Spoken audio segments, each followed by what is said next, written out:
so I can welcome all of you to the Munich Security Conference of 2023. Is it great to be here? Yes, it's wonderful.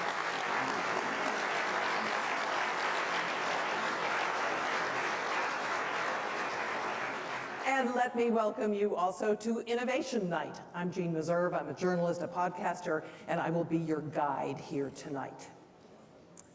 So innovation is critical to national security, and we see evidence of this every day in Ukraine, both the aggressors and the defenders and other organizations like the media and human rights groups are using technology to try and gain an upper hand. But it is not just critical innovation because of the military power it gives. It also gives economic power and geopolitical power. And there is a contest underway to dominate this. President Xi of China has vowed that his country is going to win this competition. China has thrown a lot of money into innovation, and they have made astounding progress. In some technologies, they are now considered to be a peer of the United States. And this matters, because whoever wins in these key technologies is going to have so many strategic advantages that there is effectively no second place. So the question we're going to be exploring here tonight is, what is the West doing? Are we doing enough to foster innovation, to direct innovation, to deploy innovation, and are we doing it fast enough to meet the challenge? Before we delve deeply into that conversation, I want to introduce someone to you who is well known, I'm sure, to all of you. For many years, he led the Munich Security Conference after an illustrious career with the German Foreign Ministry, where he served as Germany's ambassador both to Washington and to London. He is now president of the Munich Security Conference Foundation Council. Let me introduce to you Ambassador Wolfgang Ischinger.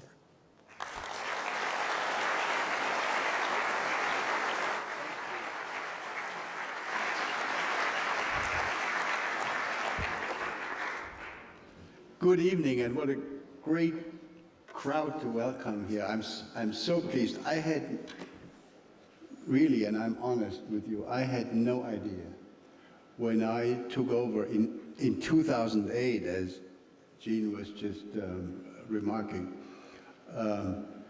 the job of organizing and chairing and running this conference. I had no idea that I would end up here in 2023 with these new key subjects of innovation and technology as we now understand key ingredients for companies, but maybe from my point of view, even more importantly for countries, for governments, for nations, for armies, to be competitive in terms of modern technology and its use, obviously for all sorts of civilian applications, but also for the military. So I am absolutely excited about this. I want to welcome you on behalf of the entire Munich Security Conference team.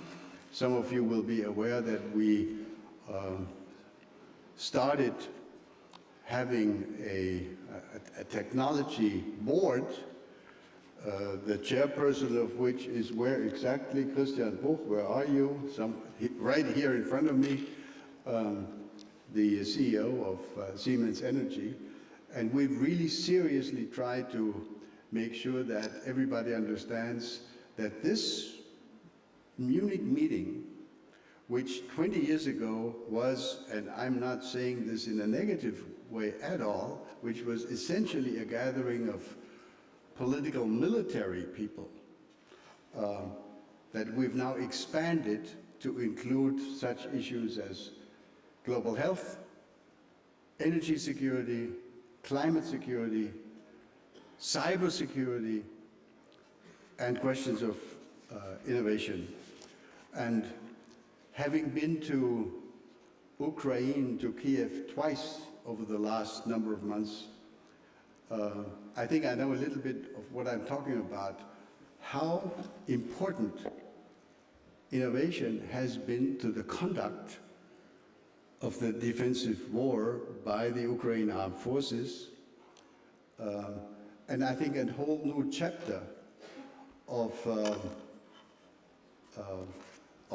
the theory of a land war and how to conduct it if you have access to and the use of modern technology, not only including modern satellite technology, but the famous app that is now available to so many Ukrainians, including your grandmother, who can use the app to let the Ukrainian general staff know that there is a Russian tank in her backyard, etc., etc. Wow. So innovation is not only something for technological nerds, it is something that is essential for the purpose of this conference, namely to think about security and how to preserve it and how to turn war into peace if we can. So let me welcome you again, and I hope you'll have an extremely interesting and thought-provoking evening. Let me turn this over now to Sven Weitzenegger, who is the head of Cyber Innovation Hub, if I may, Jean, Cyber Innovation Hub of the Bundeswehr. Sven, your turn.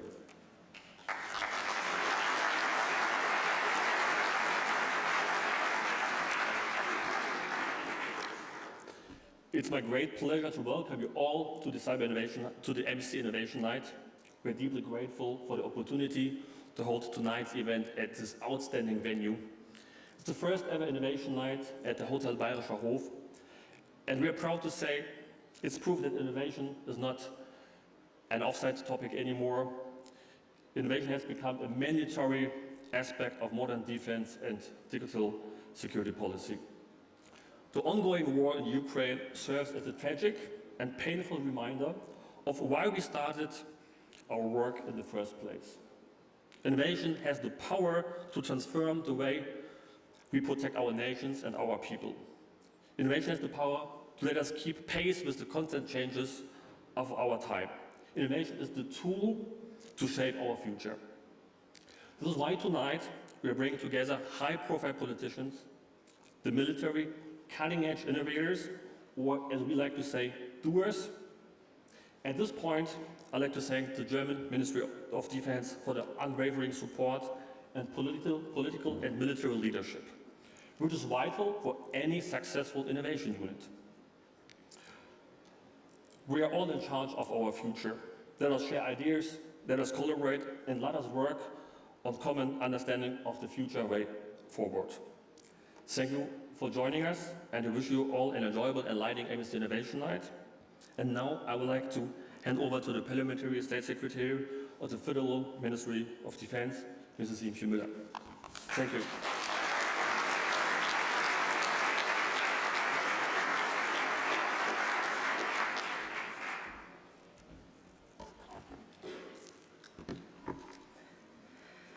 Excellencies, ambassadors, ladies and gentlemen, and esteemed guests. On March 5th, 1946, Winston Churchill framed the next 50 years at Westminster College in Fulton, Missouri. From Stettin in the Baltic to Trieste in the Adriatic, an iron curtain has descended across the continent. Shortly after, a hard-earned peace was established. It was threatened again by competition between two ideological blocs. Fortunately, the threat never became reality. Instead, with the end of the Cold War over 30 years ago, we believed we had broken the cycle of violence. We had not. Next week marks the years since war turned to Europe and a new Iron Curtain descended across the continent. The pacing challenge of the next decades will be about this life of self-determination on the one hand, or a life of bondage on the other, rule of the law or rule of the jungle, democracy or autocracy. The new curtain was raised unprovoked by the Putins of this world, but this does not change that no country, no region, no people shall ever be forced to one side or the other.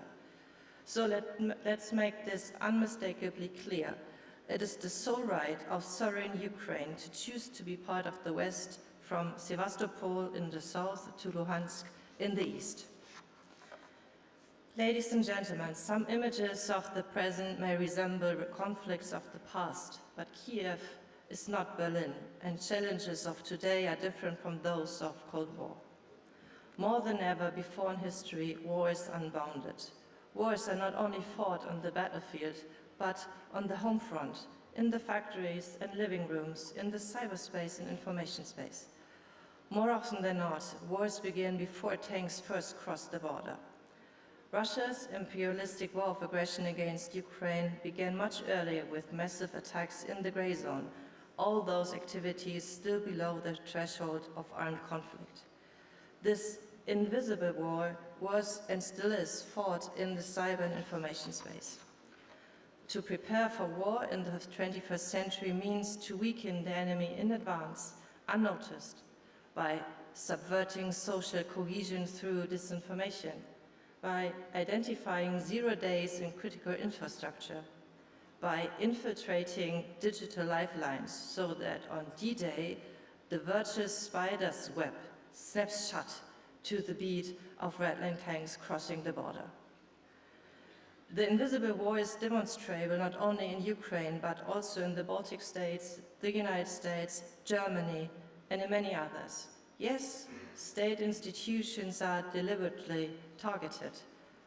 Commercial drones, cyber attacks on power grids, and disinformation campaigns are shaping warfare, open as well as in the gray zone, in today's world. Cyber is the fifth domain of warfare, the latest but by no means the least, as operational capability in all other domains depends on it. Mobility and speed are becoming increasingly decisive. Tomorrow's war will look even more different and tomorrow's wars will look even more different and unpredictable. Artificial intelligence, system of systems, and Internet of Things are challenges and opportunities that we cannot yet fully conceive. What we have recognized is that ossified military and bureaucratic structures, inevitable after 3 decades of peace dividend, cannot keep up with the speed of technological progress. We must ride the wave of progress, or else we will be buried by it. Our systemic competitors do not stay dormant. For almost a year, public debate on Zeitenwende, the sea change in German foreign and security policy, focused on procurement of heavy weaponry to bolster defense capabilities. Often omitted, however, is the mental turnaround associated and required.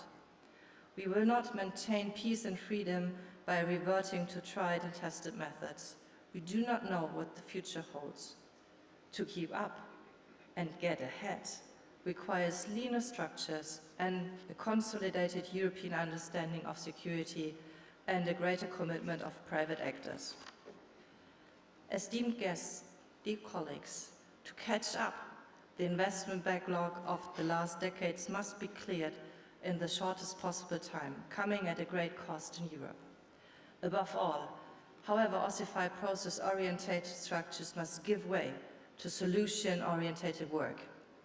Output is our most important metric and will require greater activity. Thinking outside the box is important because we cannot estimate what the future holds. We must define clear and ambitious end states and adapt our ways and means accordingly, on the flight if need be, no vice versa. And ambitions must be thought of in European terms too. With a combined military budget of over 200 billion euros, we ought to be a military powerhouse. Instead, we are fragmented due to inefficient double funding at the national level. After the crisis of the past decade, we cannot afford fragmentation nor inflated budgets. To keep ultimately costs less than constantly having to catch up because the next crisis will come. Security is an expensive but necessary investment in the future. This is not only about expenditure on procurement and joint research and development, but also about harmonizing policies. The new EU cyber defense policy is an important milestone to coordinate our capabilities more effectively across the fifth domain, both between member states and with civilian actors. Ladies and gentlemen, in these times of crisis, the demand on ourselves cannot be to keep up. To keep up means to be trapped in a never-ending arms race, leaving everyone worse off at risk. The greatest victory is in wars not fought. Deterrence is the key word and requires us to get ahead. For that, a stronger commitment also by private actors is indispensable. In many ways, our companies are technological pioneers setting the pace. But like all of us, they grew accustomed to comforts of the peace dividend. Like all of us, they need to accept that war is unbounded and affects every part of lives. There have been heated debates in some industries, especially in tech, in the ethics of cooperation, of cooperating with armed forces. Does helping our military to fight better mean to help our military to kill better? And do we thereby become part of the cycle of violence? Well, I understand the moral concerns, but I do not agree with the objections. The debate is screwed, if I may. It's not either or. To support your nation's military does not mean to risk war, it means to deter war. To support your nation's military in war does not mean to prolong war, especially not this war, but to end war in terms of favorable, not to an autocratic aggressor, but to the victim of the war. To support your nation's military means to defend the values they are fighting for, freedom, rules of law, and yes, peace too. Ask yourself not what you can do, but what we must do to live up to the responsibility we all have in maintaining peace, prosperity, and democracy. The truth is, technology is no longer driven by security, but security is driven by technology. We can't stop progress, we never could, so we must go with the zeitgeist. And the truth is that those threatening peace and freedom have embraced innovation as opportunity and integrated their intellectual capital with their armed forces decades ago. Nowadays, technology is key to swift and decisive victory. Only its absence or balance results in prolonged wars and greater suffering. Ladies and gentlemen, we can nip autocratic aggression in the bud using a fraction of our own capital. Our industrial and technological champions dominate in so many ways.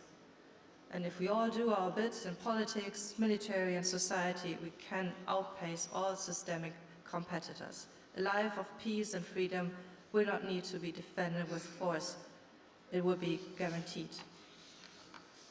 Esteemed guests, defense begins in peacetime, as it is said in civis pacem parabellum. So if you see war, or you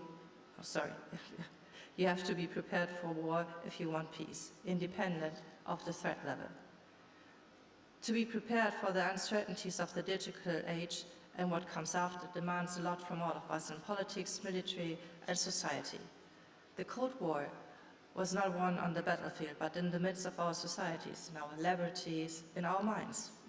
The investments and innovations needed in every sector are enormous after decades of peace. But all the costs and sacrifice of resources and certainties are worth making if it means we can once again win a life of freedom over a life of tyranny, the rule of law over the rule of jungle, democracy over autocracy, from Stockholm to the Baltics to Thessaloniki and to the unbounded cyberspace. So thank you very much for your attention. Look forward to the starting of the Munich Security Conference.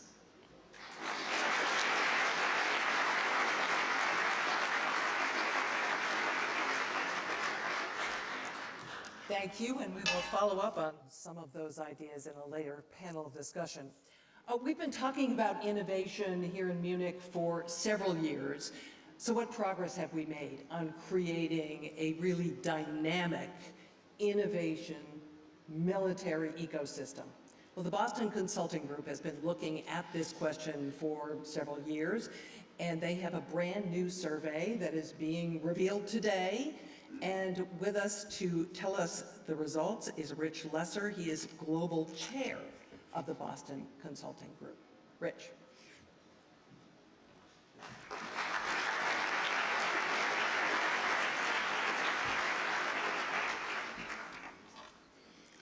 So, good evening, everyone. It's a privilege to be able to join you again this year, and frankly, to be able to join a live audience in the room. Last year, I was speaking to a camera. This year, it's just wonderful to see all of you here. I really want to thank the Munich Security Conference for hosting us, and the State Secretary for her opening and truly inspiring remarks. I want to do three things in my brief remarks this evening. The first is to provide insights on innovation from the private sector, where BCG has worked with leading global companies for 60 years. Second, to reflect on how those innovation themes might fit in the context of defense, and to share a couple of the key findings from our new innovation report that we just published with MSC. And third, to offer a few comments on critical topic for innovation, which is energy resilience and climate action. In addition to my role at BCG, I serve as Chief Advisor to the Alliance of CEO Climate Leaders with the World Economic Forum, and I try to never pass up an opportunity to talk about how climate and sustainability is so important on many fronts, including innovation in this sector and with an amazing group like this one. So on the first topic, on best practices for innovation in the private sector, if you take away nothing else from my remarks, I want you to remember 10, 20, 70, okay? So we originally started talking about 10, 20, 70 in the context of our work of helping companies to adopt artificial intelligence in their organizations. But now, with years of experience working with leading companies and governments on broader technology and innovation work, we found that this framework applies much more broadly. And the framework basically says that 10% of the success and of the effort that needs to be made sits on the work with the algorithms. You know, what are the AI and machine learning and programming processes and algorithms that are put in place?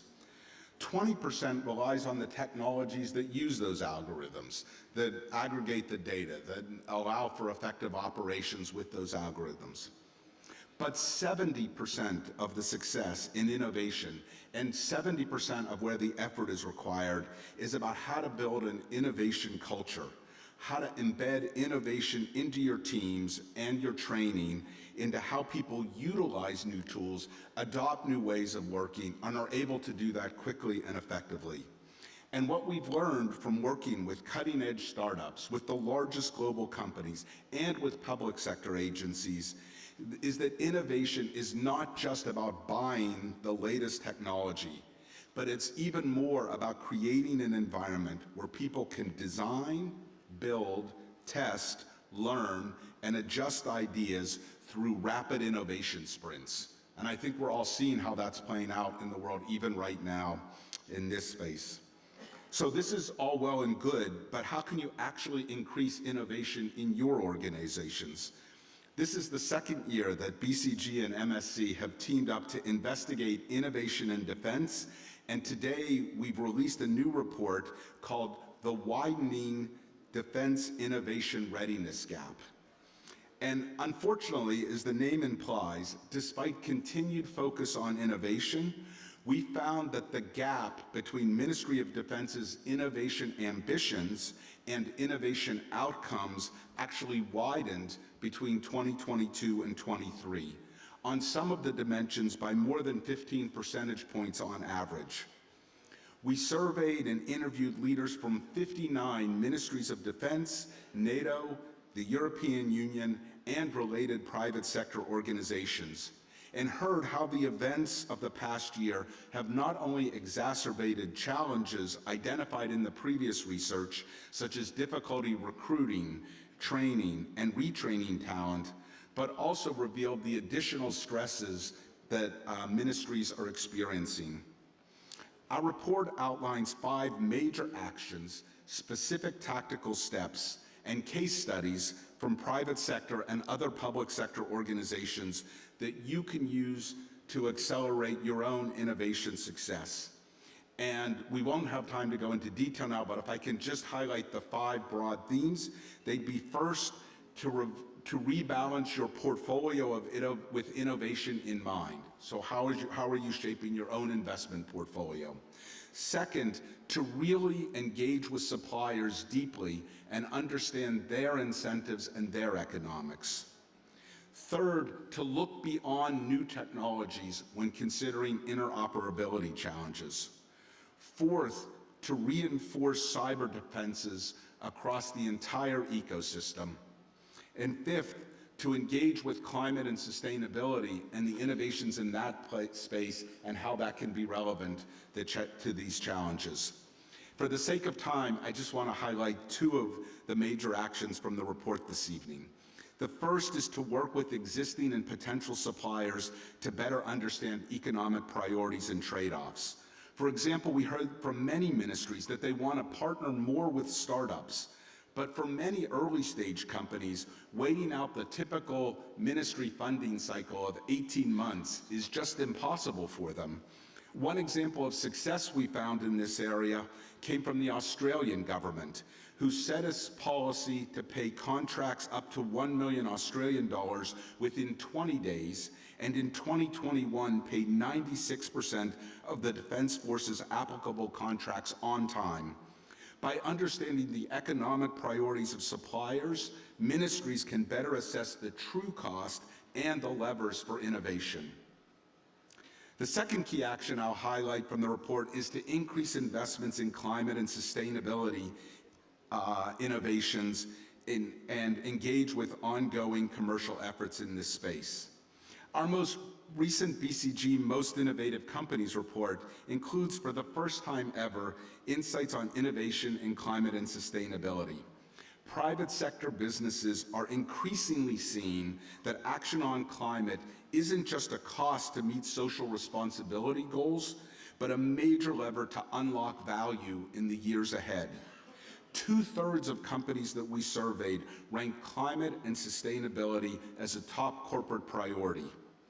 But in our survey for this report, only 28% of ministries of defense said that they are working with partners to reduce emissions. There have been, and there will continue to be, major breakthroughs in climate that Ministry of Defenses can benefit from. Renewable energy and other climate innovations that you can look to use and collaborate on to address future and existing threats of climate change. Dual-use breakthrough technologies, such as carbon capture technology, fusion, and other advances can address both environmental impact and positively impact force readiness. One example of innovation on climate action comes from the UK, where the Ministry of Defense has recognized climate and sustainability as an immediate, urgent priority. And it's begun using a balanced approach that factors in cost, service, reliability, and environmental sustainability. Climate change and the related energy security and access challenges are going to be a major dilemma for governments around the world and will increasingly pressure ministries of defense as they work to ensure peace and security.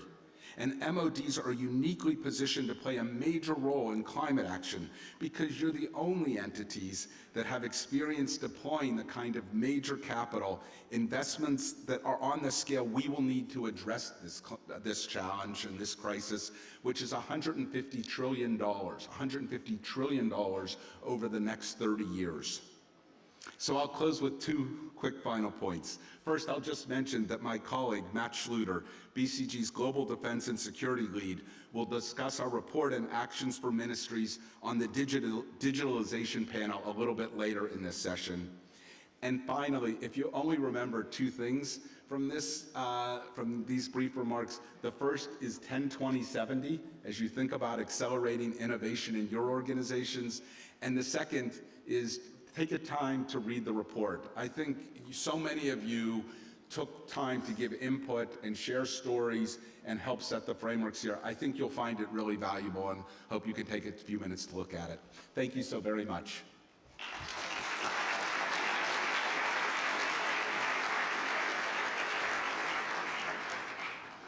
So we are now going to dig a little deeper into the report. We're going to talk specifically about the energy sector because, as you all well know, Ukraine's energy infrastructure has been subjected to sustained kinetic and cyber attacks, and the shocks given to oil supplies have reverberated throughout Europe. So let me introduce our first panel, if I might. Joining me here on the stage is Christian Bruch, who is President and Chief Executive Officer of Siemens Energy. Thank you so much for coming up. Kirsty Kaljulaid, who is Global Advocate of the UN Secretary General for Every Woman and Child, and also former President of Estonia. And Margaritis Šinas, Vice President for Promoting the European Way of Life for the European Commission. And let me explain, he is sucking on a lozenge because he's losing his voice. And as he mentioned to me, this is the worst possible thing that can happen to you when you're at the Munich Security Conference. So thank you all so much for being here today.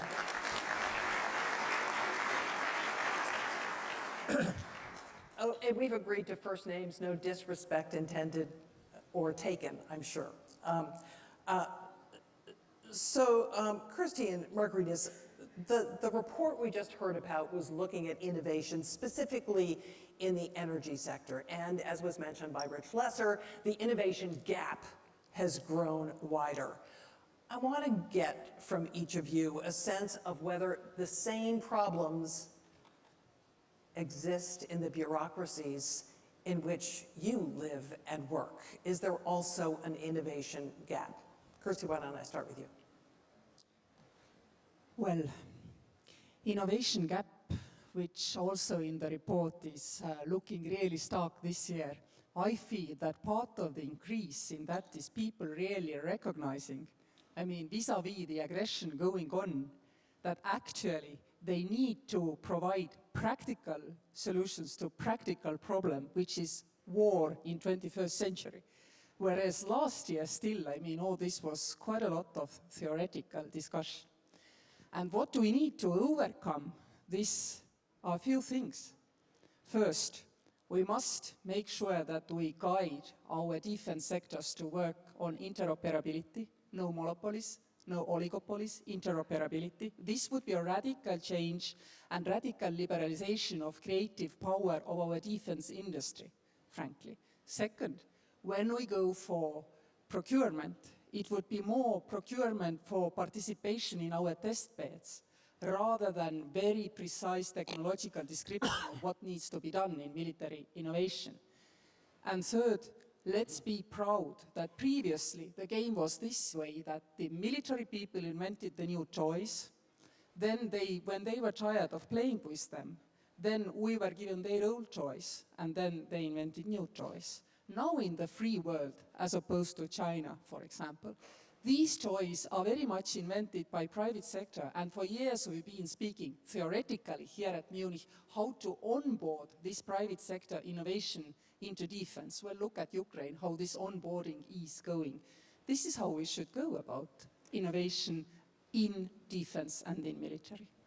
Margaritis, what do you think? Can bureaucracies have the speed and flexibility they need to adopt innovation? Look, let's face it, the problem that the report identifies is real. Because in certain key areas, cooperation was always seen as a taboo subject.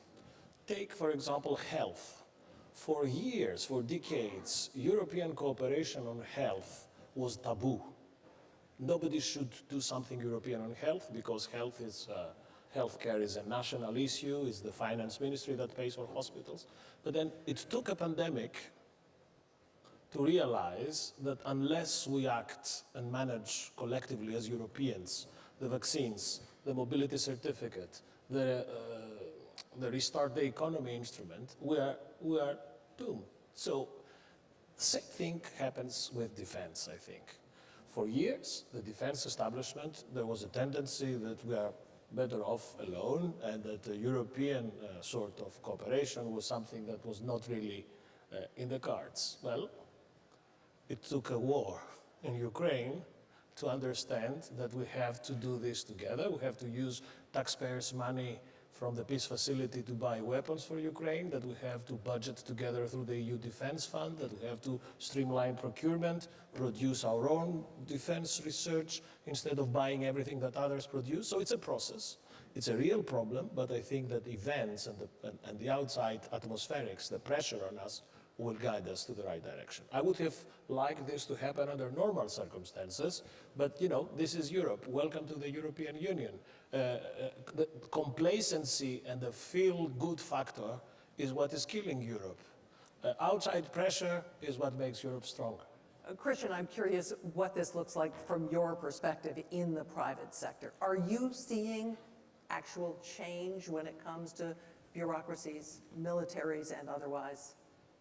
Yeah, first of all, I think if you talk about innovation, you always have to see that innovation comes with implementation. Otherwise, it's an invention, right? And this is something, if you say, has the gap widened? How are we doing in the different bureaucracies? I think we have an issue on implementation. I think we do not have so much an issue on innovation, but we don't get things scaled, we don't get things implemented, and this is a big drawback. Why not? And let me come to that. And let me give you an example on healthcare, not on energy, right?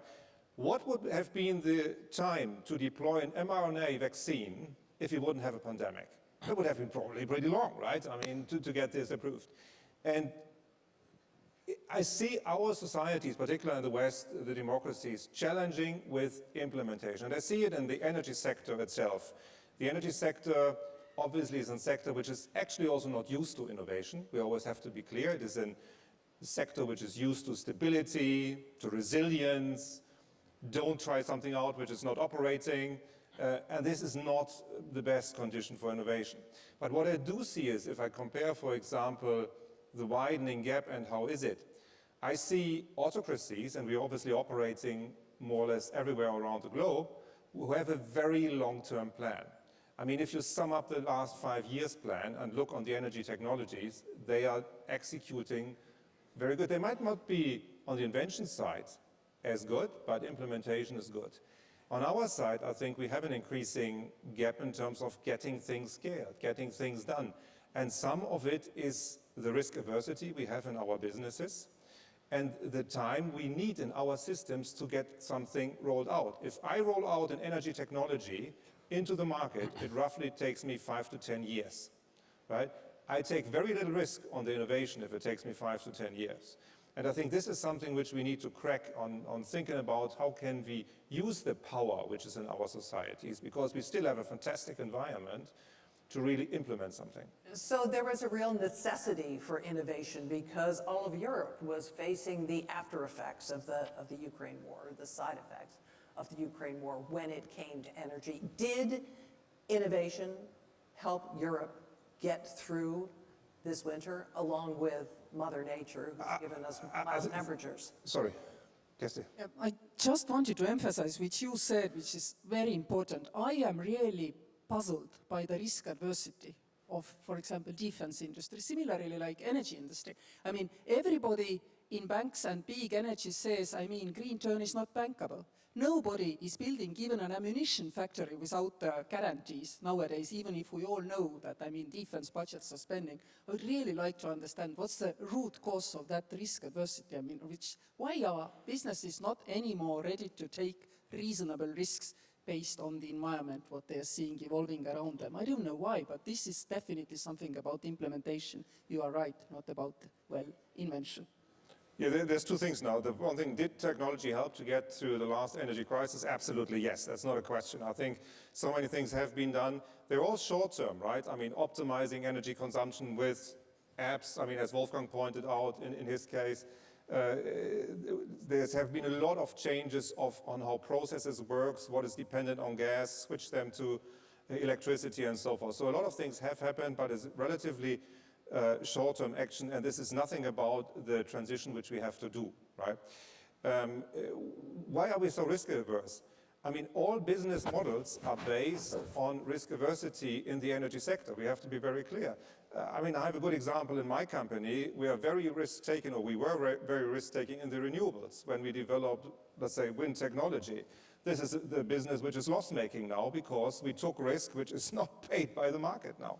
So if that is the fundamental logic, we are not getting the private capital released. And this is something which we need to discuss. How can we make a reasonable risk set up such that we can also in the defense area deploy private capital to enhance the implementation of new technologies? Well, we have two instruments that are already available, precisely pooling resources. The first is the EU Defence Fund. It's about 8 billion, and we, thanks to that, we are the third R&D investor in Europe, collectively, so it's happening. And through that, we have already projects that pull together research priorities in defense area, in cyber, which is increasingly important and relevant. And we also have, next to the EU Defence Fund, we have an EU Defence Innovation Scheme, EUDIS, which is the European equivalent of the NATO Diana, which is about disruptive tech, deep tech, that brings together disruptive innovators with end military users. So these things will never happen, the skies will not open and there is no innovation button to push that will create a new world as we like it. But we fertilize, we trigger these work streams with very concrete instruments that pull together resources, important resources if I may say so.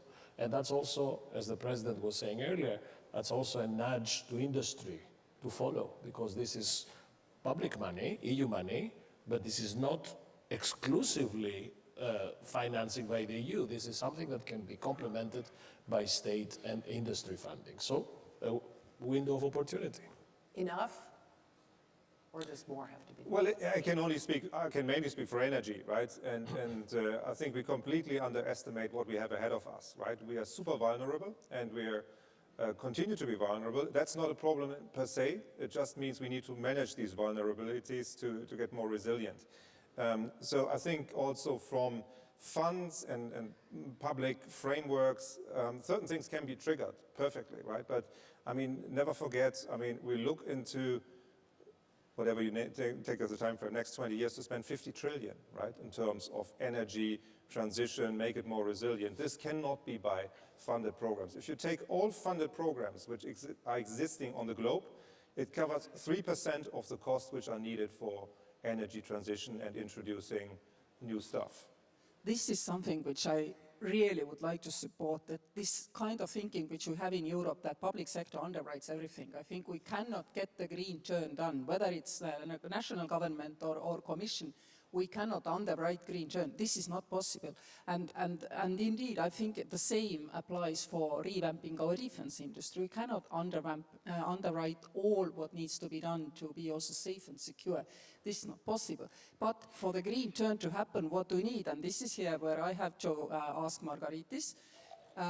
Question is, how can we make the European green regulation more stable than it has been for the last decade in order to create space for private sector investment so that there are no unnecessary fluctuations? And finally, if we are at it, when do we get our common market back? Because right now everybody is subsidizing their energy like crazy, and you don't know whether we even have a market or a planned energy economy nowadays in Europe.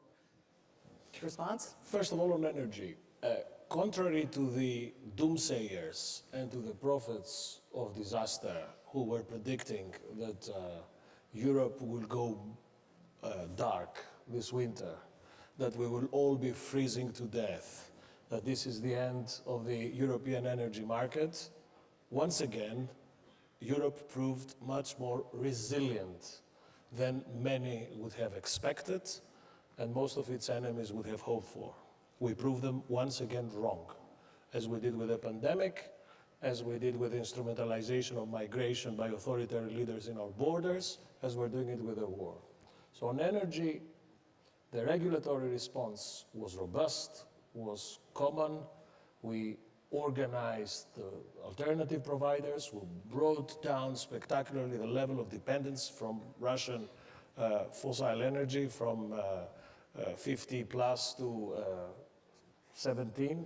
So this worked. Now the challenge is to build on this success and create an industrial base that would continue to make us lead by example in the green transition. That's the essence. That's the bolt of it. I don't know. And we have to do it without paying our way into this. We have to do it by creating the conditions for the ecosystem to flourish. Looks like we both want to argue with that, because when I look at what has happened in European energy market, then it is true we have energy, but we don't have market anymore. We have governments setting energy prices, governments taking over energy companies, creating more insecurity for guys like sitting at my right in investing into green turn. So do you feel that there needs to be a European-wide energy strategy moving forward, not dealing with that crisis, but looking ahead?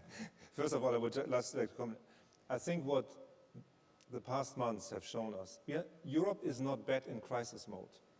Yeah? So when things, because let's say we get together, we try to solve, we are not good in non-crisis mode. And I think there we have to think is how, as you said, how do we learn from it and how do we move things forward? Because we are moving in certain things far too slow, right? And in that regard, I think tackling now the next steps needs to think about what can we do as Europe, and whether you call it European energy strategy, you need something like this. You need a plan which goes beyond 10 years to think about where do I want to drive it to. Others have this. I mean, the people we are facing in the world do have that type of strategy. I would caution a bit in terms of seeing that, at least if I see the countries we are operating in Europe, most of the countries do not have an energy strategy. So maybe this is a first start to probably have a long-term energy strategy. And that is something which we will need to have, because all the investments in the energy industry are taken for 20, 30 years. And we need to understand what is roughly where we want to get to. And it's more, and I think this is important, it's more than just generically saying, I want to have so much percentage of renewables and I want to be net zero or whatever. There's a little bit more to it, and then we have to see how we execute it. But we also heard that, I mean, companies have internalized the idea that they need to rush to go green, and the first ones will win and the last ones, like always, will pay, which basically means that the corporate sector and the big money is on the move now globally to, I mean, rush to the green. This is already happening. So in this sense, I think rather less legislation, less regulation, and more space for market forces is needed. If we are talking this part of innovation, but maybe we should return to defense innovation. So the idea of a European-wide strategy on energy innovation? Look, sorry to break the news, we do have a strategy, a European strategy. It's called the European Green Deal, which sets... But until the war, it hadn't moved you very fast. Yes, but this sets our objectives, our green objectives by 2050, with intermediate stops in 2030. We have legislated that. So this is there. The treaties, which is the European Constitution, specifically do not allow Brussels to dictate an energy policy of member states, because the energy mix of each of our member states is a national competence. Some go nuclear, some don't. So there is no top-down Stalinist or communist, you can take the term you like, dictating you do this, you do that. So I repeat that in our mind, what we should happen now is create this ecosystem where, given our targets, which are on the statute book, given our resources, which are real, and most of them are also in the national recovery plans that we have enacted after the pandemic, the recovery fund. And with a very substantial success story of this winter when we managed in crisis situation, we have now to adjust all these parameters, and the end result of this process would be Europe's energy strategy. That's how I see things. Margaritis, I also want to ask you about the cyber side of this, yes, because part of Ukraine's problem has been the cyber attacks on its infrastructure. Has this moved cyber defense, particularly as it relates to energy, far ahead of where it was before, or has the improvement been marginal? Well, Jane, after health and defense, cyber was the third taboo subject. It took us years to impress the perception that cyber is a security issue, is not simply an industry. I think they get it now. Exactly. But it took time It took time because for many people, cyber was something for the industry. Not Maybe to remind that actually NATO has recognized cyber as domain since 2000, Philip. exactly, When but was it took after? time. But now it happens.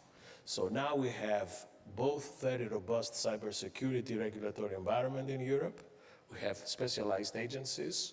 We have operational teams. And now we're moving into two new areas that are absolutely vital also in light of the war. First, the cyber defense. Cyber defense is the next new thing. We have been very successful in Kiev in resisting the threats that was not as intensive as we would expect, but at last, through our cooperation with our American allies and others, we managed to erect a system of defense there.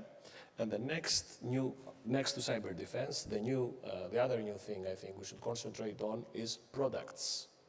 In few years, our lives will be interconnected, clothes, appliances, fridges, and people would have to be given the assurance that all this is safe.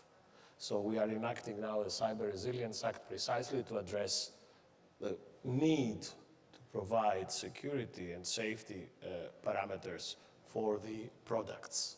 So Christian, I want to ask you about a possible bottleneck on the road to energy innovation, and that's critical minerals. China controls much of them, both their mining and refining. Is it putting a chokehold on innovation in any way? Well, I think there is a dependency, and I mean, it's not just, let's say, some critical minerals. I mean, 60% of the copper of the world is processed in China. So I think we will just have to be aware of this, that this is a dependency which we cannot short-term change and need to manage. But I think if you talk about innovation or building energy resilience, it's not about avoiding vulnerabilities, it's about managing these. And I think it's to be aware of these and then think about how can I tackle this. I do not see at the moment that this is fundamentally blocking innovation. We do have to think about closed mineral or material cycles in terms of recycling whenever we do certain new type of technologies. But would I assume, do I look on the scenario of having a world which is completely deglobalized and has no, that is not my scenario I would look in, and this is why I think it's possible, it's not hindering innovation at the moment, but we have to be much more conscious than in the past about our dependencies, because it will be used at one point in time, or it could be used at one point in time. Is part of your innovation agenda to find substitutes for some of these substances, which... Yeah, but I think that is a general piece. I mean, look, everybody talks about hydrogen and energy, right? I mean, if you look on some hydrogen technologies and if they would scale as predicted, I think it takes more or less like 5% of the growth until 2030, until certain minerals are gone, because they are not mined in the current framework. So you anyway have to do it irrespective where you do it, even if you would mine it in Germany. The volumes are not appropriate yet. So I think we have to continuously look into finding alternatives, diversify. The only thing what I would warn us to believe that you can avoid dependencies. You will have dependencies to single countries, and the big dependency, for example, on minerals on China is not because of the mining, it's because of the processing. And that is something which we will continuously have to manage, and finding alternatives is one, recycling is the other, and accepting these dependencies is the third. So, looking forward, what should the priority for innovation be? I'd like each one of you to weigh in on that. Kirsty, you want to go first? You've got a smile on your face, so. Yes, because I've been really worried about us thinking about new layers of technology and forgetting that sometimes change can be made at much lower levels. Like you said, Ukraine has trouble with cyber attacks. True, but if you plan to reduce somebody's infrastructure to rubble, you don't bother with the cyber. Doesn't really matter.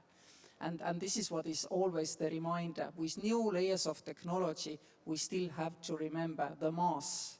It's no point of having one fancy weapon if somebody else has 10,000 unfancy weapons, because it simply doesn't work this way. And this is the main challenge, and this is why I was so happy to hear before that, I mean, politicians are seriously thinking of pouring resources into this defense and on top of it innovation, but at the same time we have to, when we are innovating in defense sector, always to keep in mind the mass. You need a mass. So are you suggesting that too much attention and money is No, going to I innovation? think there was a period for a few years where we were all, I mean, somewhere in the clouds. Yes, innovation. Look what is actually today, I mean, happening on the battlefield. And this is what our military is warning us and has been warning us to do. Please don't forget that you have to be able to produce this fancy stuff at a reasonable cost in big quantities. And this is where we actually lag behind as much as we lag behind in our innovative thinking. Margaritis, what should the priority be? In these critical sectors that we've been discussing, for me, either we swim together or we sink individually. That's the way I see things. We need to be able to play as team. First, Team Europe. We need to overcome the traditional reluctance of our member states to cooperate and pool resources in these sensitive areas. But we also need to play as Team West. We need to play together with our NATO allies and like-minded nations, because in all these sectors, our strategic interests are aligned. We have no time to pontificate about who does this better than other. We have to put all this on a common base of cooperation, and this is how it works. Christian? Yeah, first, always would emphasize implementation. Innovation comes with implementation, never to forget. The second piece, I mean, I have the pleasure to sit on this innovation board in the MSC, and I found it stunning, right? Because I went there and said, what the heck am I doing, let's say, with defense and health and so forth. What you find is we're all talking about the same innovation. So we have a massive opportunity to share the burden and launch really the experiences in the different sectors. And energy innovation can be used for defense and vice versa, right? And there's a lot of things where we can help each other to accelerate really implementation of innovation. And this is a big strength, I think, of Europe, and a big strength in the West, which we should remind ourselves of to really get innovation implemented. And we have to leave it there. Thank you very much to my panelists, Christian Bruch, Kirsty Kaljuleit, and Margaritis Schienes. Thank you so much for joining us. Thank you.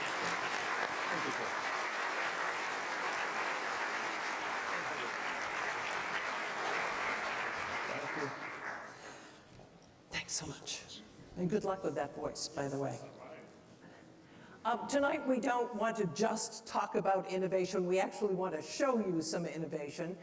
So we're going to showcase some people with some great ideas that could, in fact, turn out to be transformational. We're going to introduce you to three. First up, a way to track equipment more efficiently and effectively. Joining us are Dirk Kolb and Anke Bock from Transversals, Analytics, and Intelligence. Come on up. The stairs are on that side. They're easier.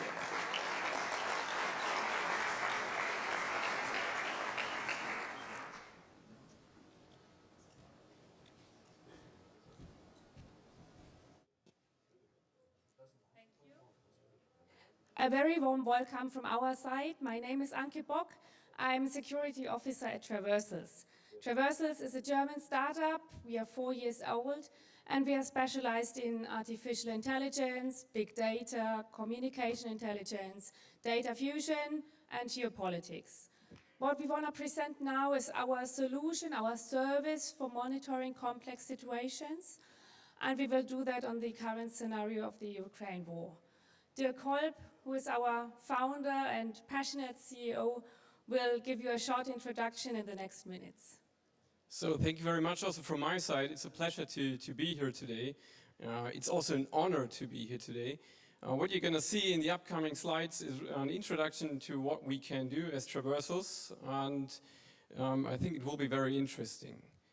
So, as my colleague Anke mentioned, we started more than 10 years ago, not as Transversals, but beforehand in a company doing communication intelligence. So this is more or less the background we have for more than 10 years.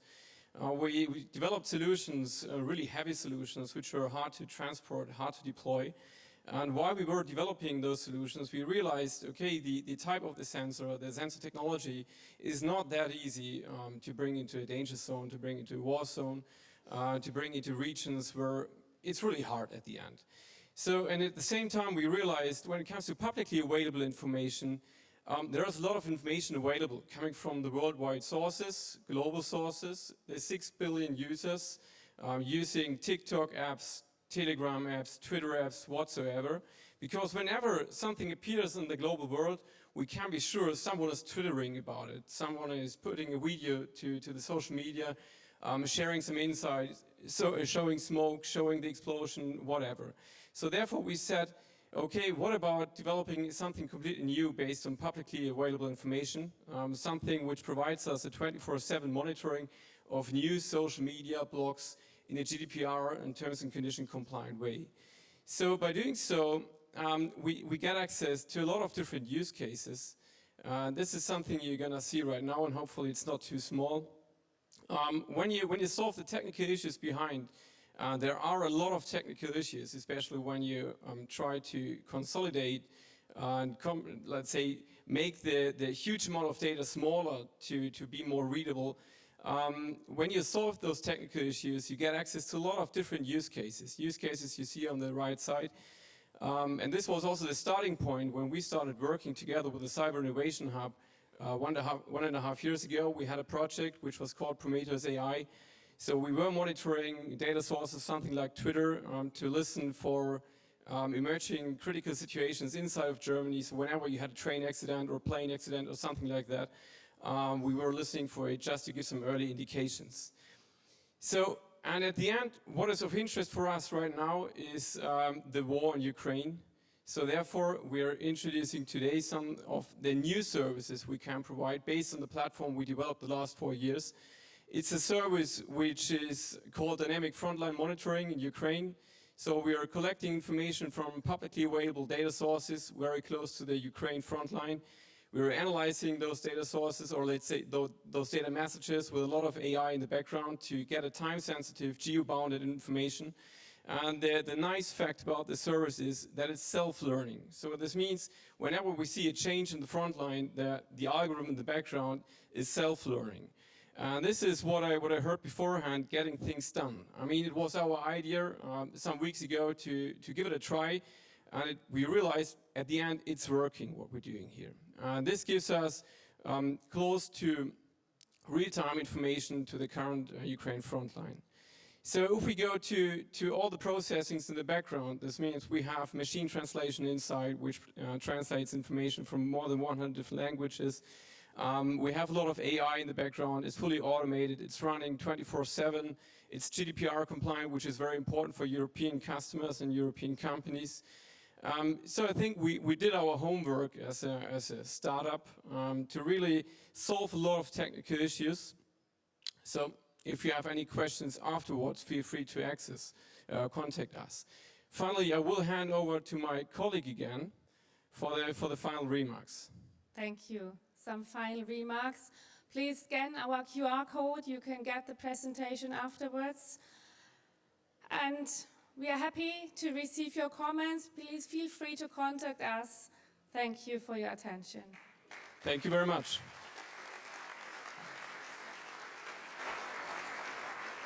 Thank you so much. Our second innovators are working with data. They say data is the new oil, and this company is developing a tool to provide data to decision makers more quickly. Please welcome Florian Seibel and Claudio Steinhoff from Quantum Systems.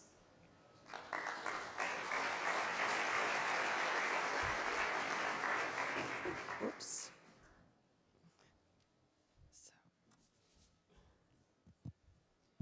Good evening, ladies and gentlemen. Quantum Systems was founded in 2015 as a drone manufacturer and as a spin-off of the University of the German Armed Forces here in Munich. Today, we are 150 employees and we are funded by several investors and venture capitalists. To build the next generation of our products, we started to invest heavily in software. It is our vision to fully automate data collection processes and to become the global leader in AI-powered real-time aerial surveillance. Following this vision, we are also committed to serve both commercial clients and government clients, but to apply commercial development speed also to the defense industry. We started as a commercial hardware company, providing high-resolution imagery for agriculture, forestry, and mapping. Our largest customer is the country of India. The Survey of India uses our technology to map all rural areas, and they are building a cadastre system throughout the whole country. I quickly realized that our technology is dual use, and now MODs all around the world are eager to profit from it. It's the same technology, but built with commercial speed. With our commercial development speed, we converted a minimum viable product into a combat-proven system within less than a year. Our core hardware was already available at the beginning of the Russian invasion. But it became obvious very quickly that the unequal balance of power between Russia and the Ukraine could only be overcome with smarter and networked systems that provide an information advantage. Hence, we needed to further develop our software as the hardware was already in combat and changes were not possible anymore. Today, we deploy new software releases on a monthly basis. Things we needed to cope with were, for instance, electronic warfare and GPS-denied scenarios. The biggest enabler for us was an immediate connection to the Ukrainian battle management system using Signal Messenger app and Starlink. Now let me take you to Ukraine and see firsthand what that looks like today. The UAV team arrives at the scene. We are located now about 30 kilometers from the front line. We will initiate mission planning, and after an automated takeoff, the ISR mission commences. After reaching the mission area, the system automatically will start looking for potential targets. The operator then selects a valid target, and after a positive human confirmation, the position data get transferred to the Ukrainian battle management system via Starlink. The Ukrainian artillery will now fire. In case of a miss, a correction is now instantly possible. This sensor-to-shooter loop used to take about 30 minutes, and we today can do it in about 30 seconds. This is a huge improvement, same hardware, but very powerful through a connection in smart software. But this is not the end of our story and not the end of our pitch. As the next step, we envision a scenario of drone swarms that are automatically deployed using a network of our robotized drone port technology. AI capabilities on board the drones will reduce human interaction to a minimum and allow for automatic data intelligence, data collection, and analysis anytime and anywhere. For instance, it is our vision to provide an automatic border protection solution. The border, for instance, between Ukraine and Russia of approximately 2,000 kilometers would require 50 drone ports at a total cost of less than 40 million euros. This solution would provide real-time aerial intelligence, even if the sky is covered and the satellite won't do the job. There's a clear need for legacy tanks, as we heard today, jets and ammunition. We are well aware that quantum systems cannot disrupt the entire defense industry by ourselves. But there are ways for all of us to be 10 times better. That is, connecting world-class hardware with smart software. With the Cyber Innovation Hub, we have a nucleus to start from. Can you imagine Sven sitting here, brought the Cyber Innovation Hub with just 10 million to what it is today? Can you imagine what we could do together if we would give that guy not 100 billion, but 100 million? And what he could do with that? I think it's time for a Zeitenwende for the Cyber Innovation Hub. Thank you very much.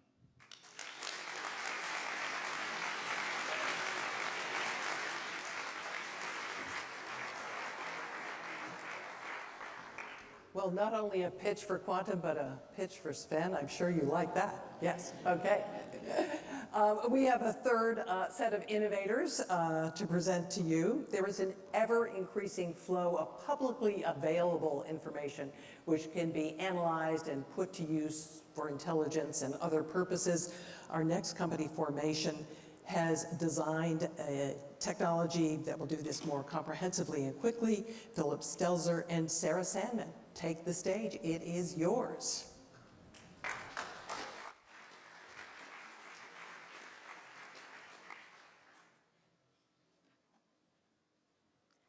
Good evening.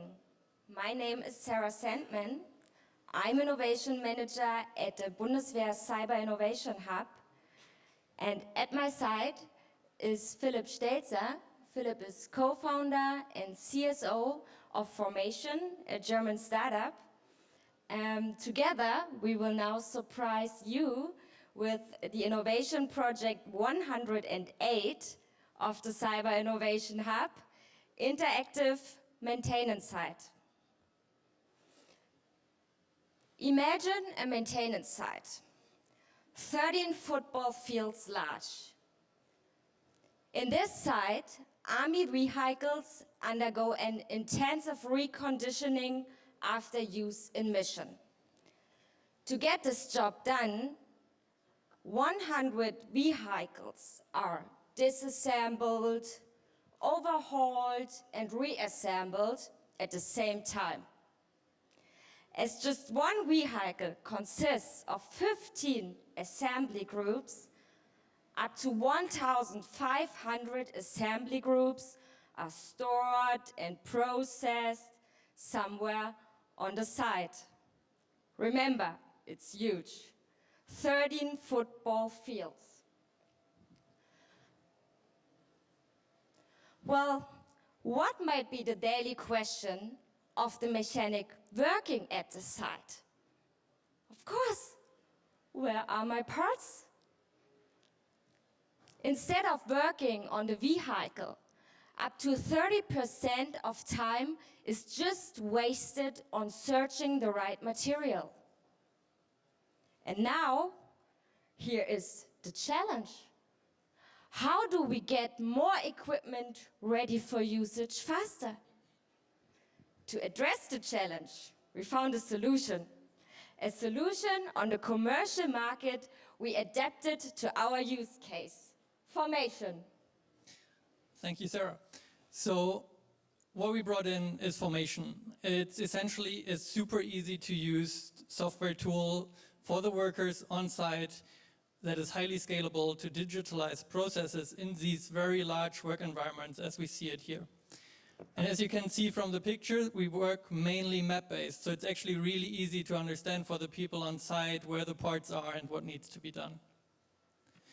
How do we do that? Well, first of all, we need to digitalize all those assets that Sarah just mentioned because kind of by nature, they're not digital, they're vehicles, and mostly therefore metal. So what we do is actually something that is very easy. We put these QR code tags on them.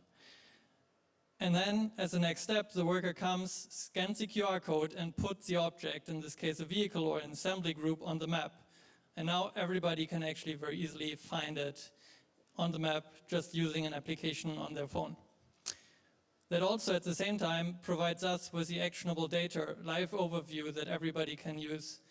And in the last step, helps the management to actually optimize their processes because they can now identify bottlenecks in the process and keep improving what they're doing. So the main process that we actually use on site here is what we call scan to track. Very simple, as I explained, and as you can see in the picture, you have this QR code tag that is mounted to the vehicle. The worker comes, scans the QR code, and marks the position of the vehicle on the map. Same with the assembly groups. Right now, we're going to the second phase of the project, actually, where we bring in live tracking based on Bluetooth beacons together with our partner company, Bornemann. And the goal is to identify for which use cases is this live tracking the best solution and where do our simple but very scalable QR code tags work best. So as I said, we're not done yet. We're in the second phase of the project, but we already have some initial results. And we're actually super happy to see that we were able to increase productivity by up to 50% on site. So we think that's a tremendous result for now. And we've also seen higher worker engagement. And not only engagement, but actually people doing their apprenticeship there. They want to stay now, they want to apply for the jobs there, and they see more applicants actually for the same site than they have seen before. And last but not least, a lot of people from the German army have seen the application in action now, and they saw a lot of potential for other use cases.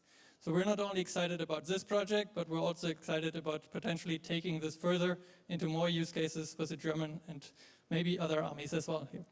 Thank you.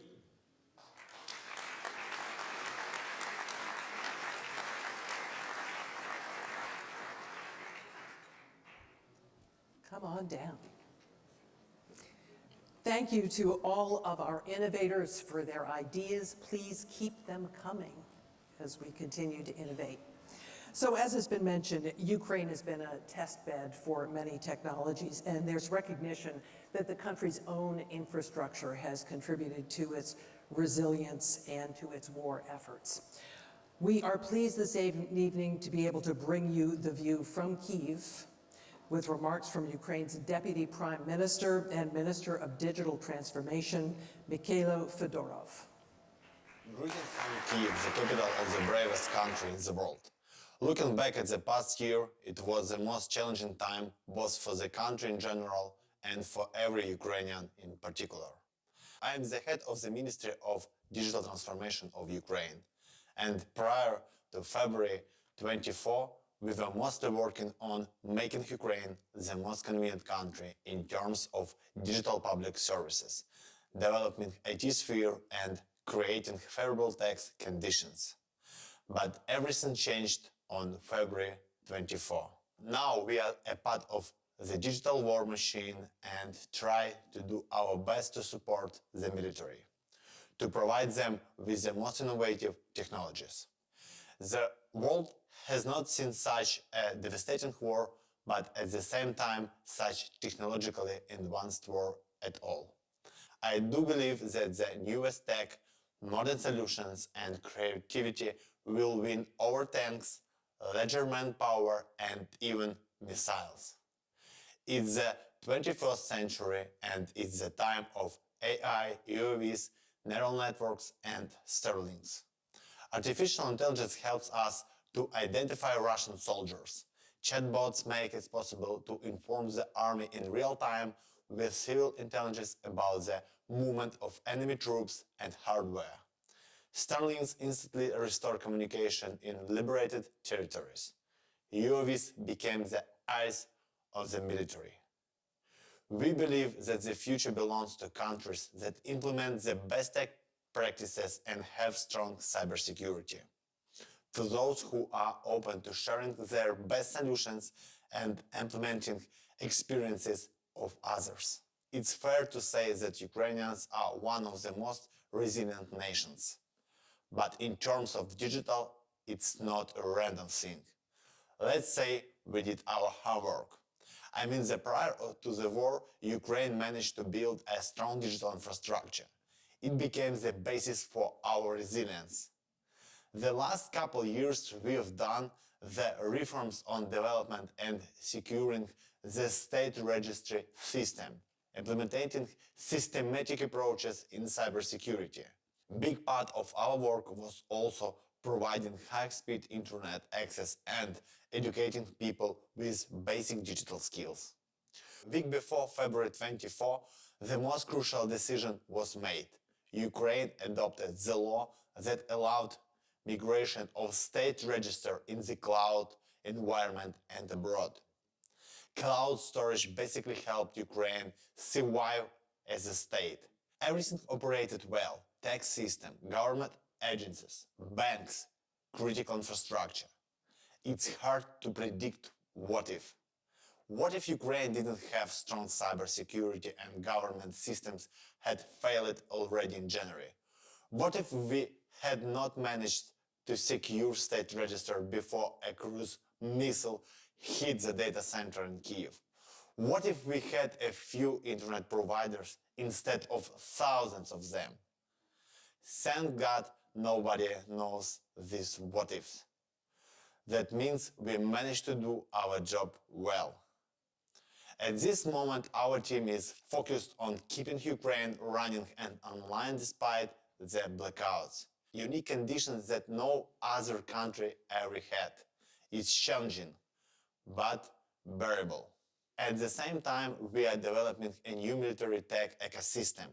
Our vision, nationwide production of UAVs, the best cyber solutions, and security products. Only technologies can help us to win our freedom back, and we will do whatever it takes in the most efficient and life-saving way. So probably my call today will be try Ukraine now, as we are the best test ground for any kind of technology in real-life conditions. Also, we are ready to share our experience on building digital resilience. This can be useful for any country or business. Let's stay resilient and digital together. Slava Ukraini!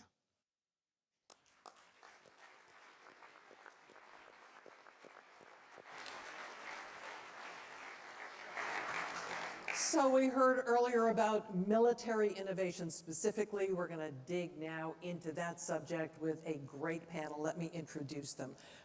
General Philippe Lavigne, Supreme Allied Commander for Transformation for NATO. Great to have you here. Matthew Schluter, who is Managing Director and Partner of the Boston Consulting Group. And also a Lieutenant General Michael Vetter, who is Director General for Cyber and Information Technology with Germany's Federal Ministry of Defense. Great to have you all here.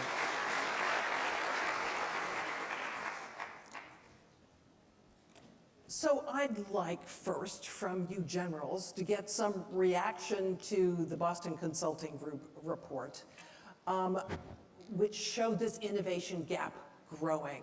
General Levine, why don't I start with you? Are you at all surprised by these results, or does this track with what you're seeing?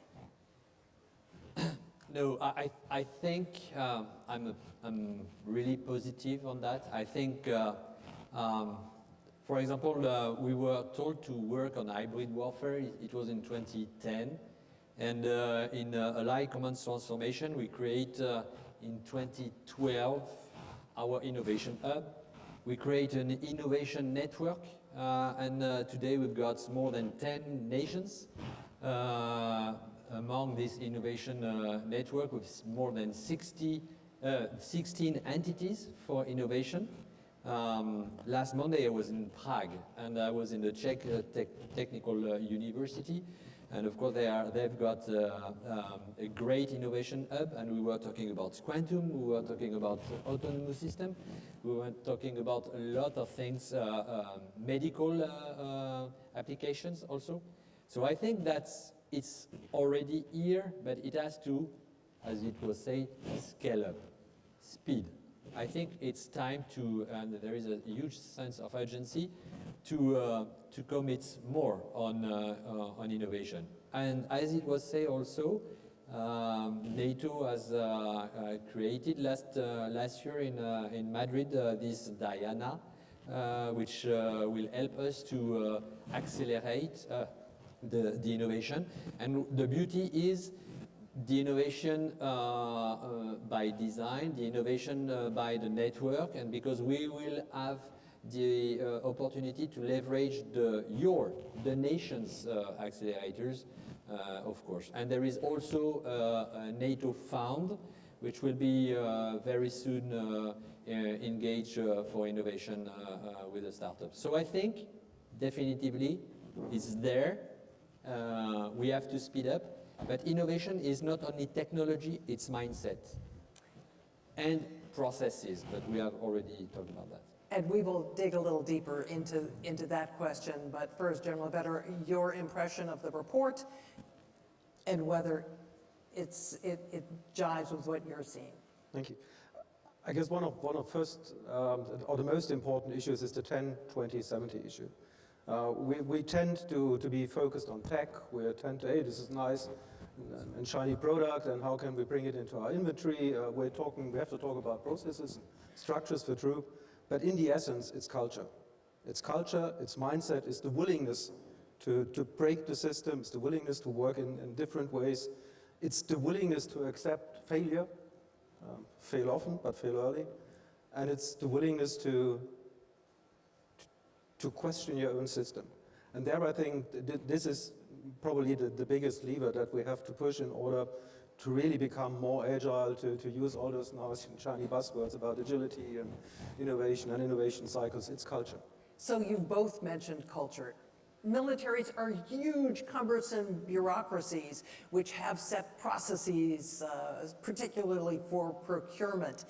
Matt, I'm wondering if you also saw that in your report as being the biggest obstacle that is blocking innovation. Absolutely. Thanks, Jean. I would offer maybe 3 areas as it relates to that. One, as part of the culture, is the talent piece of it, and the talent. And so what we saw is, especially as it relates to digital, it takes a different type of talent, different type of expertise and capabilities. So what it takes to acquire and the acquisition of software and technology is different than hardware and other things. To maintain it, cyber, algorithms, data science, it's all different. That's one. Secondly, I would offer to you around business models and engaging with industry. The latest digital innovations, the business model around that is much different than we've seen previously. So on the MOD side, being able to engage and understand that is much different. And the third piece I would just offer in terms of the culture is around incentives. So what we saw, and we did a whole, as part of the research, we looked at a lot of this, the actual performance incentives are not aligned to a risk-taking culture. In terms of when you look at portfolios, many people are incentivized by the overall portfolio, and so they aren't incentivized to go after an individual project and take it to completion. And so there is everything around the incentives. And I would just say one more point that's really important, I say around transformation, because it came up on implementation. We heard that earlier. It was very interesting when you look at the 10-20-70 around this implementation piece, is that, in general, MODs are much more delayed and much longer than others to implement. So the example I give, something even very benign like an ERP, empirically, 12 to 14 years for MODs to implement an ERP, automate business processes. Fortune 100, empirically, it's 2 to 4 years. So you can see the disparity there in terms of the capabilities, the culture, and the impact it has in terms of getting new innovations deployed. General, what about the talent piece of it? This is an ongoing conversation in even the tech industry itself, much less the military. And you're competing against those good salaries being paid by some of the tech big boys. Are you having trouble amassing the talent that you need to effectively deal with innovation? Well, I think, of course, when you are looking at what ACT is, the T for ACT is transformation, but it's also, I'm telling you, it's taking care about the talents. And talents are, of course, you have to educate them in order to make them understanding what, for example, the EDTs are and what are the quantum technology, what are the risks and opportunities, where our competitors are in terms of level. So I think it's first to educate the people. Then it's not educate only our surgeons or lieutenants, it's also educate our leaders about the opportunities of and risk of EDTs. Then you can innovate also. If you don't have the talents, you have to go and look for innovation in the way you are going to get, for example, the information. I was 2 weeks ago in Spacecom, and they've got a space commercial organization. That means that they are looking. It's like open source, and today open source is huge, and we have seen some artificial intelligence that can bring the data to either the shooters but also the decision makers. And they are looking for private sector in order to get the things they don't have, and they fuse the information, and of course they direct their research. So it's, if you don't have the talents, you have to find them, and where to find them? In the private sector, for example. General Vetter, are you facing the same problem? And do you find that if you train people up in the technology space, then they leave the military? Not per se, I would say. So we all, I guess, face the same challenges, recruiting talent and also keeping the talents, the educated talents into the system. I guess it's a mixture. When I look at commissioned officers, we offer great opportunities at our universities. We also try to offer them more attractive pathways, career pathways, when they then in the military. For example, our cyber and information domain service has implemented a so-called specialist career also for commissioned officers, especially our specialists in cyberspace. And as of now, currently, I don't think that we have a real issue in attracting enough qualified personnel and making them stay in the military. In the NCOs, I guess it's comparable. We have an issue with civil servants. But the problem is this lifelong learning issue. So if we have them in the system, we have to retrain them, we have to keep them current.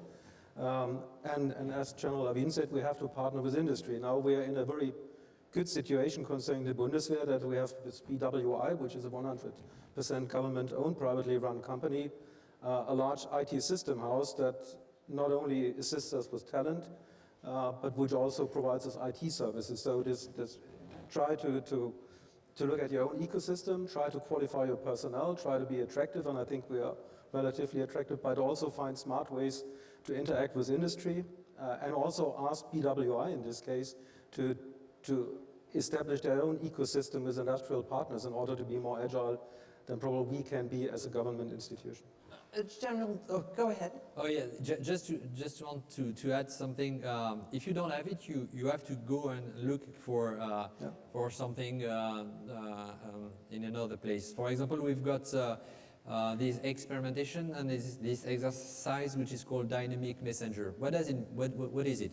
We are looking for unmanned system under the sea, on the sea, and above the sea, and so we bring together more than 120 unmanned systems coming from everywhere, and of course we don't know what we are going to find, but we find things, and then we continue to develop, and that's the way we are bringing to us the capability of the private sector. That's the things we want to do more. Matt, are these the right solutions? I think we're getting there. I mean, I would start and commend NATO in terms of Diana and some of the investments that have been made and so forth. It's really a positive step forward, I think. The areas where we can keep focusing, and I would just say it was fantastic seeing the startups up here earlier. I think it was really wonderful. That needs to be the rule, not the exception. And there's kind of a couple things that came out of the research. One was around in terms of timing, so still taking too long to engage the private sector, oftentimes upwards of 18 months, when that's much too long for a startup. That's one. Two, the bureaucracy in terms of some of the complexity of the processes and so forth is too much. And the third piece that really struck us as interesting is around feedback. So what we heard is from startups, they want to get feedback, and yet 67% of the MODs we surveyed said they don't give any feedback to startups. So those are the sorts of things that can be done to keep furthering the engagement with the private sector and so forth. What did you find out about the state of communication between the private sector and militaries? Does the private sector understand what the military needs, and does the military have good enough visibility on what the private sector is doing that might be applicable to their problems? Again, this is one I'd offer. It's getting better from the research that we did. Seems like it's getting better. I think there's more that the military can do to set requirements comprehensively. But the piece that's interesting, I'll make one comment, which is we also heard some folks on the MOD side say we don't need primes or traditional suppliers, we don't need those. I think that's absolutely false. If you're going to scale in the way you want to scale, if you're going to find the capital in the way you want to find capital, you actually need a lot of those primes. You need a lot of the infrastructure. You need a lot of the M&A that happens in the private sector to make that happen. Could I just follow up on that? Someone in the United States said recently that one of the problems, one of the things that's stymieing innovation is that the big companies are gobbling up the little guys. presumably because they want to protect their share of the pie. Do you see that happening, and do you see that as being detrimental to innovation? To make a general comment like that, it's very difficult. I mean, I think. But try. No, but for the person that made that comment, to generalize it, I mean, it doesn't help. I think for the most part, you need industry to help scale, to provide the capital that's needed. It's very valuable. And yes, you need to access non-traditional suppliers. You need to be able to engage further, but traditional industry still has a very big role to play. General Lefebvre, did you want to weigh in on the communication side of this? Actually, first of all, there is no such private sector because there are the huge defense primes that we have to partner with, like them or not, but they are there. They need to provide us the platforms that we need. But we need to spread. We need to get access to new companies, to new partners, for example, the startup scene. And if I can quickly come to the quantum presentation, the very last slide. What was on this slide, how do we maintain the efficiency of our legacy systems by using software? That's what I'm calling now software-defined defense. But be frank, in 10 years' time, the Bundeswehr will have to fight with the predominantly the same weapon systems in our inventory that we have today. So how can we enhance the operational readiness and the value of those weapon systems by using a sort of software layer on top of the weapon system and bring them additional capabilities? We've tried this in December. We have an experimentation going on currently to prove that this is possible. And there, I guess there we can find the agility that we need rather than just looking for the new platform, for the new aircraft, for the new tank, for the new frigate, rather using our own equipment and try to bring those small pieces of agility and additional capability onto the platform. And this will be a challenge. General Levine, your thoughts on this relationship between the military and the commercial sector. And I'm specifically interested if you are able to keep the aperture wide enough to truly see the revolutionary things that are happening on the horizon. Well, I think I'm not alone to do that, and it's great because I used to say to win as a team, and of course in NATO we've got this science and technology organization who is mapping all the EDTs, and of course mapping not only with this organization, but with all the university, the think tanks we've got in our nations, and that's great in order to monitor these all these EDTs, and of course it's very important that we foresight what are the risks and the opportunities for us, because we are not doing innovation for innovation. We are doing innovation for our warfighters, and so it's also very specific things we are looking at. We heard in the earlier panel about the need for cooperation and collaboration across the alliance. And I'm wondering if that's challenging when it comes to technology in particular, because perhaps some countries want to guard what they've had. They don't want to share this. Does that happen? And again, is that an obstacle? And does it make for inefficiencies when you're trying to take the large European-wide approach? It's why we have created, for example, Diana, who is going to link all these accelerators and all these centers of experimentation in order to share. But NATO is already a great alliance and sharing, for example, on science and technology. But I think that it's, if I'm taking data centricity, which we are pushing a lot, and we are pushing a lot the digital transformation. And what we try to change is the mindset. There are more risks not to share than to share. And so, of course, nation has to get a huge will to share the data. So it's something that we are asking the nation to do. Matt. Just to pick up on this one, I think is, interoperability, as was alluded to earlier, is critical. What we found in the research is really interesting. 98% of the people surveyed say interoperability is one of the main objectives they should achieve, and yet 55% of the actual projects either had low or no interoperability objectives. And so actually putting it in practice, the ambition's there, which is fantastic, but putting it in practice is something that still needs to be done. And when you look at all the customization creep that happens across different countries, it's really important as you look at governance to mitigate against that customization creep to make sure that, I mean, the best example, even looking at one of the older rotary platforms was supposed to be common, now 47 variants. And so that customization, every country saying, oh, I just need this tweak or I need this tweak, is really detrimental to the overall innovation and doing it in a common way. Yeah, but I think we've got already a federated mission network which brings each 2 or 3 years new standard, new norms.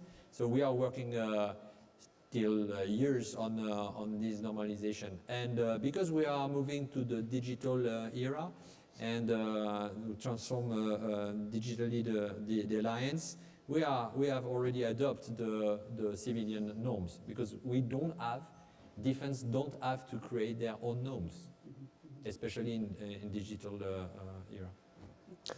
First of all, I'm most grateful for the FMN piece because I guess FMN will be crucial if allied forces will be able to work together, especially when we're talking about multi-domain operations or command and control in joint all-domain operations. So FMN is an essential part, and Germany, together with NATO, is one of the main drivers to push this FMN issue. Second point is, I guess we are still too platform-centric when it comes to equipping our forces. Rather than looking at the best tank, the best suited fighter jet, and the world-class frigate, it's the connectivity between those platforms. It's how can we get information as soon as possible, how can we translate this information in superior command and control, and how can this then be translated in superior effect. And this is about connecting those platforms, being able to sing from the same sheet of music rather than looking, do I have a best Leopard tank or should I get an Abrams tank? It's the connectivity amongst platforms, and this is standards. And sharing is important, but we also want to see competition within the industry. I guess we shouldn't rule out competition, would be rather stupid. And we have good examples with competing and getting better products, but standards are crucial. Did you want to add on there? Yeah, just a thing. I'm fully agree with what's it's in your report. It's we are not enough fast to implement what we are bringing to from innovation or experimentation. So how do you get faster? What can be done? I must say we have, and I push that from the beginning. We have to change the rules. We have to change the rules, but it's in rules regarding what? From development to acquisition. You can have the same rules, the same governance model to develop and to product. You can't have it. You can't have the same when you are talking about an aircraft or a ship than a software. You can't have it. And US, for example, because we are on a US soil and we work a lot with the Pentagon, they have created this different pathway in order to develop and acquire either a software or an aircraft. That's the way we have to do. Will you ever move at the speed of industry? Of course. Yes? You heard it. I'm going to pull a Joe Biden on you here and say, you heard this. General, I have another question for you. When it comes to digitalization broadly, what are the key lessons that you have taken away from the war in Ukraine?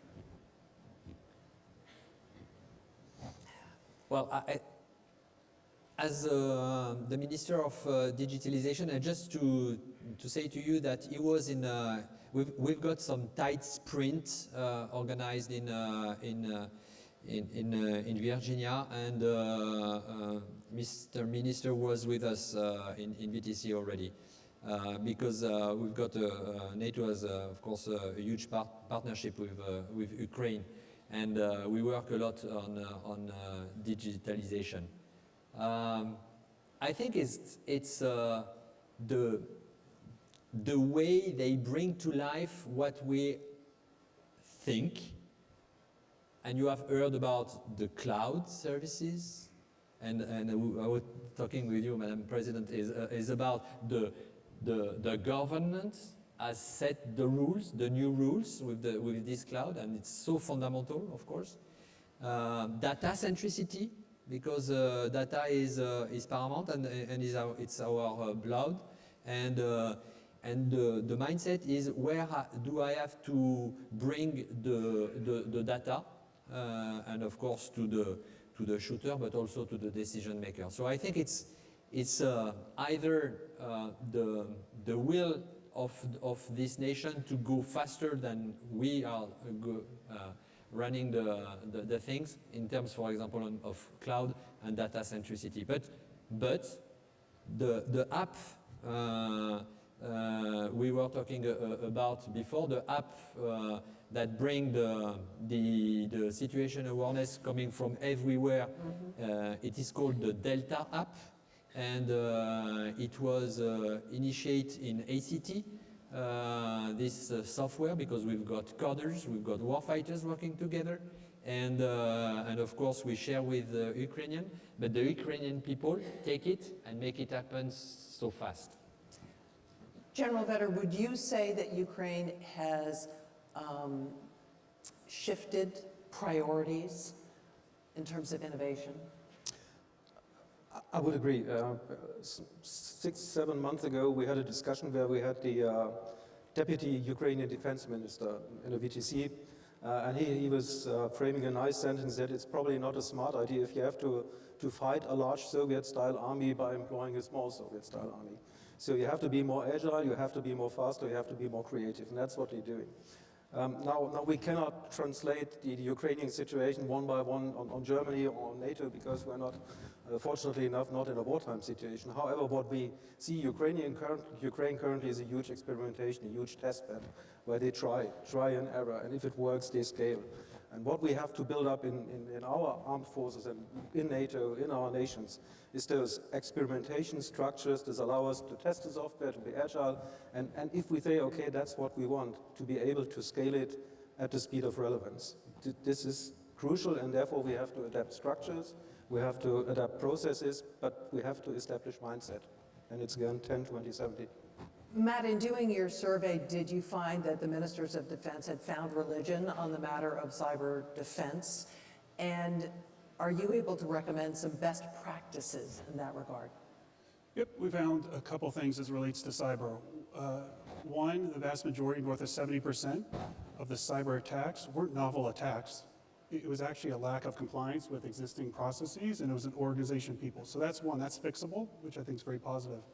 The other piece, again, as it relates to digital specifically, is the surface area is increasing. And I think that needs to be recognized, is that there's just so many different avenues for cyber attacks in a digital product that's really important. And that last piece I'd say we learned is, in terms of the new suppliers, traditional suppliers are more adept at cyber defenses, where some of the new suppliers aren't. So the need for the MOSDs to really engage with those non-traditional suppliers, make sure their cyber defenses are up to speed, was really important. And that's done through really segmenting your supply base and understanding kind of who is better protected and where are the ones where you actually need to invest more and spend more time with your suppliers. General Levine, digitization brings obviously a lot of positive benefits, but it also expands the attack surface for somebody else to exploit. How concerned are you about that side of it? Sorry, Expanding the attack service with digitalization, putting more and more and more. Vulnerable, yeah. More vulnerabilities by using digital. Digitalization is key for better understanding, of course. Secondly, to decide faster. And what I'm saying is to be stronger together. Understand faster, of course, you've got huge amounts of data, and data plus artificial intelligence plus machine learning plus will help us to either to understand and to, of course, also we can have some assistant decision making. Then we, of course, we need to decide faster, and it's the beauty of the quantum or the artificial intelligence that will help us to be faster than our adversary. And when I say to be stronger together, it could be, of course, interoperability, because interoperability is, a part of it is interconnectivity. And, but it's also to enable what we are bringing on the table is the multi-domain approach. That means the integration of all the domains, cyber and space, of course. General Vetter, the war in Ukraine is expensive. Does that mean there's less money to put towards innovation? I don't think so. I mean, we could always have more money for innovation, and you know, in Germany the debate is currently ongoing to increase our defense budget. And there is clarity that the 100 billion extra money that we got to develop our capabilities will not be sufficient in order to finance the armed forces in a decent manner. That there is always this struggle for resources, but many of the innovations are not that costly. It's rather operating at the speed of relevance, being willing to introduce the innovation, and we are not talking about billions and trillions of euros to innovate, but small two-digit million euro amounts to implement an innovation into defense. So I think money is not that much the issue. It's more or less, or it's far more mindset, it's processes, and creating a system that allows innovation and not only perpetuates the current state of play. And so Matt, I don't think that money is the #1 issue. And Matt, does that track with your findings as well? I'd say it does. It does. It's less of an issue, I think, in terms of funding. It's more, again, I'm very bullish, actually, on the state of innovation in ministries of defense, because all the leadership has the right ambitions pushing it. It's about how you push that down into the organizations. And I think that's where the challenge is, more so than money, more so than more external factors. It's how do you actually get your organizations around governance and policy and processes, and people actually get them on the same page to really implement the ambition. A struggle in every organization, but particularly in these very, very large entrenched bureaucracies, correct? Mm-hmm. Agreed. I'm wondering, General, I have a feeling I know what the answer to this is, but I'd like to know if there's a strategy and what the strategy is for innovation writ large. Have you established clear priorities of where you need to see change? Have you set benchmarks and deadlines? And if you've set those sorts of parameters, are you really able to get ahead of the curve, or are you always in that catch-up game that was referred to earlier? Yeah, for example, if I'm taking the digital transformation, which requires a lot of innovation, we've got the vision, we have identified the gaps, and the next step for the next defense ministerial will be the implementation roadmap. So I think we are progressing as fast as we can on this way. And of course, we've got already some policy on artificial intelligence, on data. And of course, it's the top-down approach, but you can't, you have also to have an incremental approach, a bottom-up approach. It's why experimentation, innovation in our innovation hub are so important, and of course to get the links between the different nations in order to scale up this innovation. So it's the two way we are processing for more and more innovation.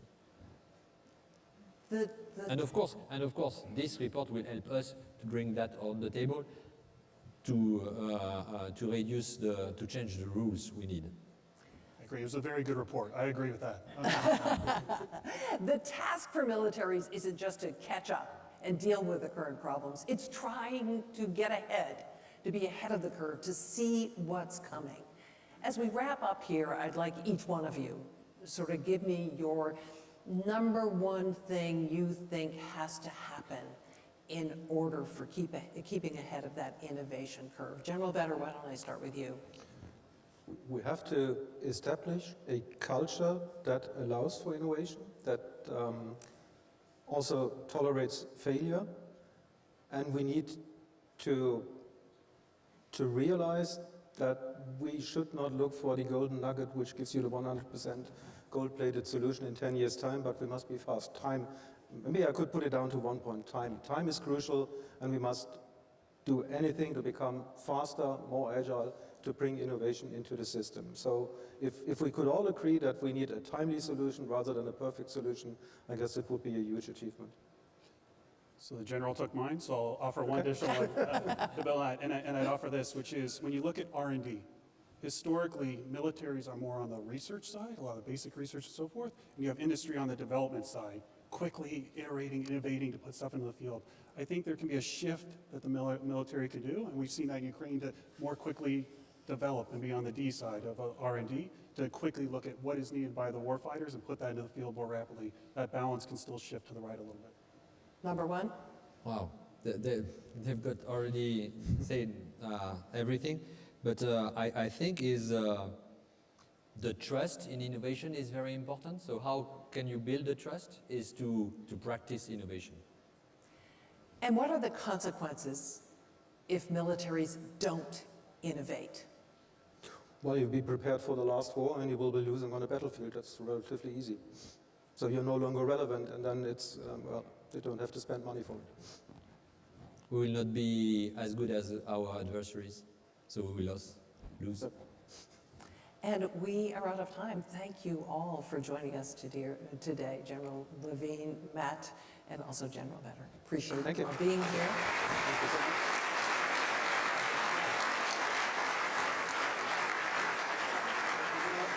So, thank you so much. So basically what we've heard this evening is innovate or die. So you guys all have a big mission. Good luck carrying it forward, and I hope if I come back next year, we're gonna have a much better report from the Boston Consulting Group about what the innovation gap looks like. I'll be waiting for that. Thank you all for being here. If you want to continue this conversation, there is an event immediately following this one. The U.S.-German Futures Forum is holding an event called Data for Good, Tech, Insight in Security and Democracy. That's in America House if you would like to join that. Also, thank you to the Bundeswehr Cyber Innovation Hub for organizing this evening. Appreciate it much, and thank all of you for attending here in the room and online. Take care.